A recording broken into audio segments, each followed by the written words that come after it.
Vídeo novo se iniciando. Vou trocar a caixa do som do Clio. Caixa 4 vias, 18 polegadas. Tornado de 2.200. Médio de 8 polegadas, 300 RMS.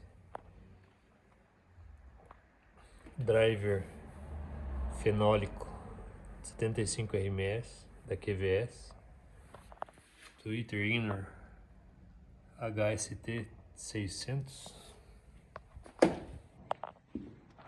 para tocar HD 3000 de 4 ohms para o sub,